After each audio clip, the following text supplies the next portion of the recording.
जय श्री कृष्णा। राधे राधे दोस्तों, आज की कहानी आपके सोचने के तरीके को बदल देगी। हम अक्सर कुत्तों का नाम तो लेते हैं, लेकिन उनकी असलियत पर शायद ही कभी ध्यान देते होंगे। जब गुस्से में या मजाक करते हुए किसी को गाली देनी होती है तो हम बिना सोचे समझे कुत्ते का नाम ले लेते हैं। क्या कुत्ता सच में इतना तुच्छ है, इतना गया गुजरा है? हमने कभी यह नहीं सोचा कि वह भूखा प्यासा हमारे घर के दरवाजे पर पड़ा रहता है और हम उसे अनदेखा कर दे देते हैं। लेकिन जब गाली देने की बात आती है तो उसका नाम लेना हम नहीं भूलते। इसलिए आपसे निवेदन है कि बस कुछ मिनट निकालकर इस कहानी को ध्यान से सुनिए। शायद यह आपको सोचने पर मजबूर कर दे और आपकी सोच में एक सकारात्मक बदलाव आ जाए। नमस्कार दोस्तों, स्वागत है आपका द प्रेमानंद ज्ञान में। एक नगर में रामू नाम का व्यक्ति रहता था। एक दिन वो रामू एक महात्मा से मिलने उनके आश्रम पहुंचा। वहां उसने देखा कि महात्मा कुछ लोगों को उपदेश दे रहे थे। रामू ने महात्मा को प्रणाम किया और बोला, गुरुदेव, मेरे मन में एक सवाल है। महात्मा मुस्कुराए और बोले, बेटा संकोच मत करो, जो भी सवाल है खुलकर पूछो। रामू ने कहा, गुरुदेव, मैं जानना चाहता हूं कि कुत्ते को रोटी खिलाने से कौन से लाभ होते हैं। महात्मा ने मुस्कुराते हुए कहा, अगर लोग कुत्ते को रोटी खिलाने के फायदे जान ले तो उनका जीवन सुखमय हो जाएगा। कुत्ते को रोटी खिलाने से 8 बड़े लाभ होते हैं। जो इन फायदों को समझ लेता है उसे कभी दुखों का सामना नहीं करना पड़ता। महात्मा ने आगे कहा, बेटा एक कहानी सुनो। एक समय की बात है, एक भूखा प्यासा कुत्ता गांव के हर दरवाजे पर जाता, लेकिन कोई उसे रोटी का टुकड़ा तक नहीं देता। वह लाचार होकर इधर उधर भटकता रहता। एक दिन वह गांव के बाहर एक आश के आश्रम में पहुंचा। उसने आशी से प्रार्थना की, हे मुनिवर, मैं बहुत भूखा हूं, कृपया मुझे रोटी का एक टुकड़ा दे दीजिए। दासी ने पूछा, क्या तुम्हें गांव में किसी ने रोटी नहीं दी? कुत्ता बोला, मुनिवर, मैं क्या कहूं, कोई मेरी बात समझता ही नहीं। रश ने सहानुभूति से कहा, तुम्हारी पीड़ा मैं समझ सकता हूं, बताओ क्या हुआ? कुत्ते ने कहा, हमारे पास ना घर होता है ना कमाने का कोई साधन। हमें कड़े पहनने या पढ़ने लिखने का ज्ञान नहीं है। सर्दी गर्मी बरसात सब सहन करते हैं, लेकिन मुनिवर हम भी इंसानों की तरह भूख से तड़पते हैं, दर्द से कराहते हैं और दुख में रोते हैं। ईश्वर ने हमें वैसे ही बहुत कष्ट दिए हैं, फिर भी लोग हमें परेशान करने से बाज नहीं आते। हम आपकी तरह मनुष्य नहीं हैं, हम पराधीन जीव हैं। जब हमारा जन्म हुआ उस समय हमारी आंखें और कान बंद थे। हम यह नहीं कह सकते कि हमारे जन्म पर भी वैसा ही जश्न हुआ होगा जैसा आपके जन्म पर होता है। नाच गाना बाजे बजते हैं, खुशी मनाई जाती है। क्या हमारे जन्म पर भी किसी ने खुशी मनाई होगी? जब मैं पैदा हुआ तो मुझे लगा कि मैं किसी बड़े घर में आया हूं, क्योंकि जिस जगह हम थे वह मुझे नरम और सुरक्षित लगी। लेकिन जब हमारी आंखें खुली तो मैंने देखा कि हमारी मां, जिसे आप लोग कुतिया कहते हैं, हमें अपनी छाती से लगाकर एक पुराने कपड़े के ढेर पर लेटी थी। हम 5 भाई थे, बाकी 4 भाई लाल और भूरे रंग के थे। मैं अकेला काले रंग का था। सबसे छोटा और कमजोर भी मैं ही था। हमारी मां हमसे कम ही मिल पाती थी, क्योंकि उसे भी अपने भोजन का इंतजाम करना पड़ता था। अगर वह खुद भूखी रहती तो हमें दूध कैसे पिलाती? एक मां होने के नाते वह हम 5 का ख्याल रखती थी।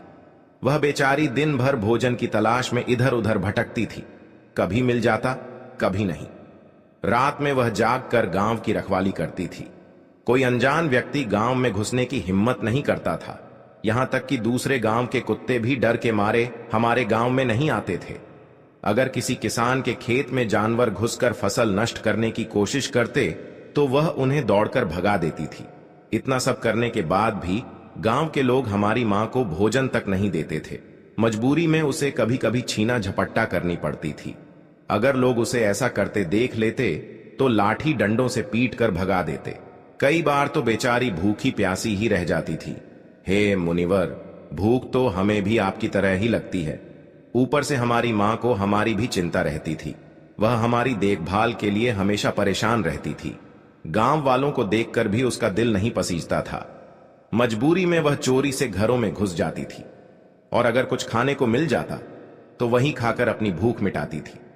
लेकिन कई बार लोग उसे ऐसा करते देख लेते तो लाठी डंडे लेकर उसके पीछे पड़ जाते। कुछ निर्दय लोग तो उसे घर में बंद करके पीटते भी थे। हमारी मां का बुरा हाल कर देते थे। हे मुनिवर, हमारी मां ने किसी का क्या बिगाड़ा था। उसने सिर्फ भूख मिटाने के लिए भोजन चुराया था। चोरी करने का उसे कोई शौक नहीं था, पर पापी पेट हमें यह सब करने के लिए मजबूर कर देता है। एक दिन की बात है, बहुत जोरदार बरसात हो रही थी। ओले गिर रहे थे और ठंडी हवा चल रही थी। उस कड़ाके की ठंड में ठिठुर कर हमारे 3 भाई मर गए। उस दिन हमारी मां बहुत रोई थी, लेकिन मनुष्यों ने हमारी पीड़ा को नहीं समझा, क्योंकि उनके बच्चे थोड़े ही मरे थे। फिर वह कुत्ता कहता है, हे मुनिवर, अब हम सिर्फ 2 भाई रह गए थे। हमारी मां हम दोनों की अच्छे से देखभाल करने लगी। एक दिन उसी गांव में एक सेठ के घर दावत थी। वहां कई तरह की मिठाइयां बन रही थीं। सेठ जी के घर बहुत से मेहमान आए हुए थे। हमारी मां खाने की तलाश में बार बार वहां जाती थी, लेकिन लोग उसे दुत्कार कर भगा देते। किसी को उस पर इतना भी तरस नहीं आया कि उसे एक रोटी ही दे दें। एक रोटी देने से उनका क्या बिगड़ जाता। मेरी मां बार बार सेठ जी के आंगन में जाती और दूर खड़ी खड़ी देखती रहती। जब दावत शुरू हुई और भोजन परोसा जाने लगा, तो वह भी वहीं जाकर पूंछ हिलाने लगी। तभी भोजन परोसने वाला आदमी किसी काम से भीतर चला गया। मेरी मां दबे पांव रोटी लेने के लिए आगे बढ़ी, लेकिन तभी दूसरे आदमी ने उसे देख लिया और चारों ओर से लोग चिल्लाते हुए उसकी तरफ भागे। मेरी मां घबरा गई और भागने लगी, लेकिन उसे वहां से निकलने का कोई रास्ता नहीं मिला, क्योंकि सामने से लोग लाठी डंडे लेकर आ रहे थे। घबराकर मेरी मां दावत में भोजन कर रहे लोगों को लांघ कर वहां से निकल गई। हे मुनिवर, मेरी मां इतनी परेशान नहीं थी जितनी कि वहां दावत में बैठे लोग हो गए थे। वे सब उठकर खड़े हो गए और कहने लगे कि कुतिया के लांघ जाने से भोजन भ्रष्ट हो गया है। वे आपस में चर्चा करने लगे कि अब क्या किया जाए, क्योंकि खाना खराब हो गया है। सेठ जी तो फूट फूट कर रोने लगे। कुछ लोग कह रहे थे, भाई, कुतिया के लांघ जाने से भोजन खराब कैसे हो गया? उसने खाने में मुंह थोड़ी डाला है, वह तो बस ऊपर से लांघ कर गई है। शहरों में लोग तो कुत्ते पालते हैं, उन्हें घर में सुलाते और खाना खिलाते हैं, इसमें कोई बुरी बात नहीं है। लेकिन उनमें से कुछ लोग बड़े घरों के थे और उनकी बातों ने किसी की नहीं चलने दी। वे कहने लगे, भोजन तो भ्रष्ट हो गया है, यह अब तो खाने लायक नहीं है। आखिरकार उन्हीं की बात मानी गई और सारा भोजन गरीबों में बांट दिया गया। उस दिन मेरी मां को खूब पेट भर कर खाना मिला। ऐसा सुख उसने जीवन में कभी नहीं पाया था, लेकिन यही सुख उसके लिए बड़ी मुसीबत बन गया। भोजन करके वह वहीं आराम से लेटी थी। तभी सेठ डंडा लेकर वहां आ पहुंचा और उसे बुरी तरह पीटने लगा। उसे भागने का मौका भी नहीं मिला। डंडों की चोट से वह दर्द से चिल्लाने लगी। मां की चीख सुनकर पत्थर भी पिघल जाता, लेकिन उस निर्दय सेठ को जरा भी रहम नहीं आया। वह लगातार पीटता रहा। मां की आवाज पूरे गांव में गूंजने लगी। तब कुछ लोग वहां आए और सेठ से बोले, सेठ जी, जाने दो, भूख में तो आदमी की भी बुद्धि खराब हो जाती है। यह तो एक जानवर है, इसे अच्छे बुरे का क्या पता। अब इसे मारकर आपको क्या मिलेगा? लोगों के समझाने पर सेठ ने उसे पीटना बंद किया। बड़ी मुश्किल से मां हमारे पास लौटी। उसने आकर हमें सारी कहानी सुनाई। हम दोनों भाइयों ने सोचा कि कुत्तों का जीवन कितना कष्ट भरा है। आदमी एक रोटी के टुकड़े के लिए हमें चोरों की तरह पीटता है। कितने निर्दय हैं वे लोग जो हमारी पीड़ा नहीं समझते। फिर वह कुत्ता कहता है, हे मुनिवर, एक दिन की बात है। उसी गांव के बाहर एक ब्राह्मण ठहरा हुआ था। उसने अपने भोजन के लिए एक जगह चूल्हा बनाया और उस पर दाल चढ़ा दी। इसके बाद उसने आटा गूंद कर रख दिया और कुएं पर पानी लेने चला गया। इधर मेरी मां घूमते घूमते वहां पहुंच गई। उसने आटा देखा और सोचा कि शायद इसका कोई मालिक नहीं है। यही सोचकर वह आटा खाने लगी। उधर ब्राह्मण ने कुएं से देखा कि उसकी आटा एक कुतिया खा रही है। वह दुखी होकर रोने लगा, क्योंकि वह भी 2 दिन का भूखा और थका हुआ था। कुछ लोगों ने कहा, अरे ब्राह्मण देवता, इस कुतिया ने आपका भी आटा खराब कर दिया। कल इसने सेठ जी की रसोई भी बिगाड़ दी थी। ब्राह्मण दुखी होकर बोला, भाई, मुझे क्या पता था कि यह दुष्ट कुतिया मेरे आटे के पीछे पड़ी है। फिर ब्राह्मण ने लाठी उठाई और मेरी मां पर टूट पड़ा। मां ठीक से आटा भी नहीं खा पाई थी, लेकिन लाठियों की मार उस पर बरस पड़ी। महीनों तक वह लंगड़ा हुए घूमती रही। तब हमें समझ आया कि आदमी कितना स्वार्थी है। हम उनके लिए कितनी मेहनत करते हैं, उनकी रखवाली करते हैं, लेकिन वे हमारी तकलीफ नहीं समझते।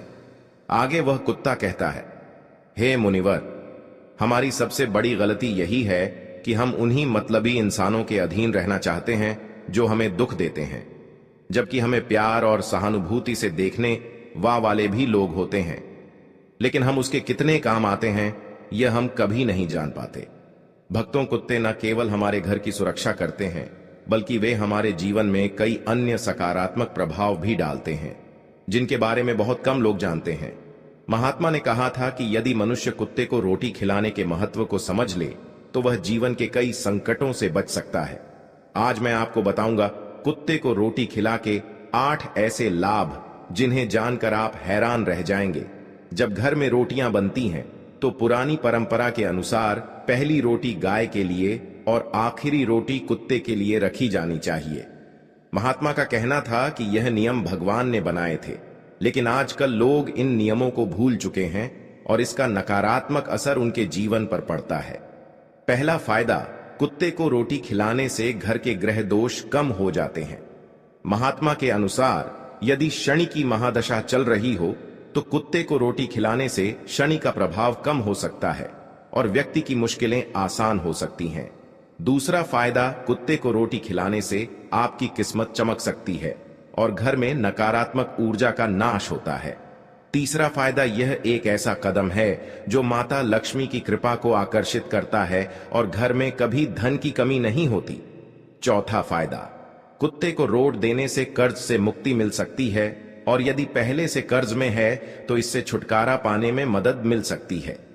पांचवा फायदा, जब आप कुत्ते को नियमित रूप से भोजन देते हैं तो यह आपके व्यापार में प्रगति लाता है। छठा फायदा, कुत्ते को रोटी खिलाने से आपकी आयु में वृद्धि होती है और अटका हुआ धन वापस मिल जाता है। सातवां फायदा, कुत्ते को रोटी देने से आपके स्वास्थ्य में सुधार होता है, मानसिक स्थिति भी मजबूत रहे है और आप हमेशा ऊर्जावान महसूस करते हैं। आठवां फायदा, भगवान को सभी जीवों की चिंता रहती है, इसलिए जब आप कुत्ते को रोटी खिलाते हैं तो भगवान प्रसन्न होते हैं और उनके आशीर्वाद से आपका परिवार सुखी रहता है। महात्मा ने यह भी बताया कि जब कुत्ता रोता है तो इसे एक अपशकुन माना जाता है, यह किसी संकट या अनहोनी का संकेत होता है, इसलिए कुत्ते को कभी भी दुखी नहीं करना चाहिए। तो दोस्तों, आपको यह जानकारी कैसी लगी? कृपया कमेंट सेक्शन में अपने विचार जरूर बताएं। यदि यह जानकारी पसंद आई हो तो द प्रेमानंद ज्ञान चैनल को सब्सक्राइब करना ना भूलें।